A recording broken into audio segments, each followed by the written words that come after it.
A Paris bistro is the stage of 1,000 clichés. Surly waiters in their suits, barflies crowding the zinc, a terrace of small tables and rattan chairs that all face the street, coffee, croissants, steak frites. Le Mistral, at the corner of the Rue des Pyrénées in Belleville, fitted this description so perfectly it deserved World Heritage status. It was a place so familiar to the global imagination that, like Paris itself, I felt I knew it before I even came to visit the city, let alone live here. And pulling up a stool at its bar, which in a small but acceptable deviation from the archetype was clad in copper, I experienced a flush of pleasure at playing a supporting role to such a timeless scene.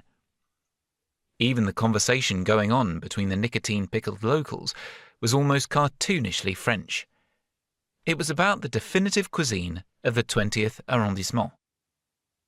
Bah, c'est la chinoise, évidemment. Ah, vraiment? Oh, really? Et quand tu dis la cuisine chinoise, c'est-à-dire la cuisine indo-chinoise? And when you say Chinese cooking, what you mean is Indo-Chinese cooking? No, I mean Chinese. Even though most of the Asians who live in Belleville are from Cambodia or Vietnam. C'est n'importe quoi, chimed in a third patron. The most typical cuisine of the 20th, of all the 20th, is obviously couscous. I listened in with growing delight to these three bickering men. Truth be told, I don't usually sit at the bar in Paris bistros, being content to set up at one of the tables and observe, rather than get involved with the cast. But I had already decided that today was going to be different. And besides, nothing interests me like food. What do you think?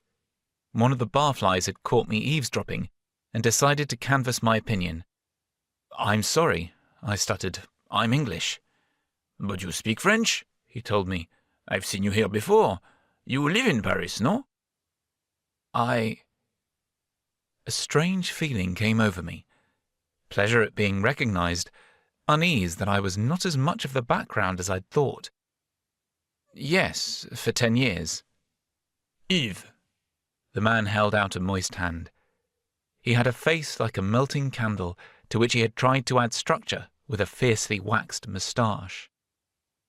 Chris, I said. Yves indicated the men beside him. Yannick, Ahmed.